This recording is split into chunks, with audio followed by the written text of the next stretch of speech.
जनात मंडळी कसे आहात? बरे ना? तर मी चाललो लाल महलला, जो की आहे शनिवार वाड्याच्या पाठीमागे. तर इथून जाता जाताच हे बघा, हे शनिवार वाडा दिसतोय आपल्याला.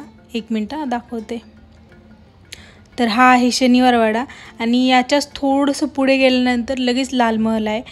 तर चला मग, मी पोहोचलो लाल महलला. तर हे महलचं पहिलं गेट आहे, म्हणजे इथूनच एंट्री आहे आपल्याला आतमध्ये जायला. आणि इथं एंट्री फी काहीच नाही आहे, म्हणजे फ्रीमध्ये एंट्री आहे. एंट्री केल्यास इथं लगेच चपला वगैरे काढायसाठी जागा आहे आपल्याला.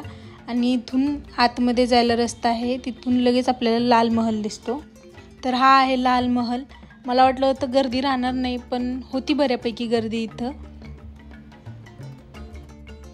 तर महलाच्या समोरच आणि महलाच्या डाव्या साईडला, म्हणजे आपण एंट्री केल्यास डाव्या साईडला शिवाजी महाराज आणि जिजाऊ मातेचा हा पुतळा आहे.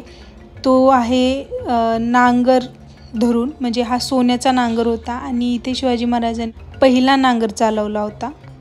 हा महल शिवाजी महाराजांचे वडील शहाजी भोसले यांनी वर्ष 1630 बांधला होता, आपली पत्नी जिजाराणी आणि शुभासाठी. तर आपण आतमध्ये जाऊन बघूया.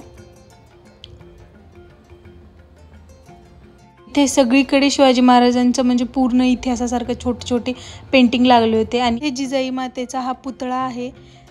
तर सगळीकडे इथे बघू आपण की शिवाजी महाराजांचा सगळा इतिहास आहे छोटा छोटा पेंटिंगवरती लिहिलेला.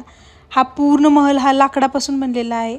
खरं तर हा खरा महल नाही आहे. हा महल 16व्या शतकात झालेल्या विविध हल्ल्यात याचे नुकसान झाले होते. आणि इथं दिसणाऱ्या महल हा पुणे महानगरपालिकेने मूळ महलाच्या रचनेनुसार बांधला आहे. 1988 याचे नूतनीकरण म्हणजे परत पुनरावर्तन केलेले आहे. आणि इथे शिवाजी महाराज आणि मुघल सैन्याचा सरदार शाहिस्तेखान यांच्यात 1663 चकमक झाली. याच चकमकीत खिडकीतून महल बाहेर उडी मारण्याच्या प्रयत्नात असताना शाहिस्तेखानला आपले 3 बोटे गमवावी लागली.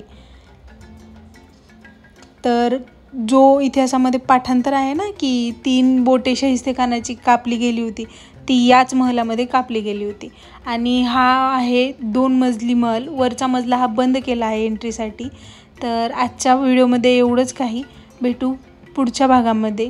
धन्यवाद. लाईक, कमेंट, शेअर नक्की करा.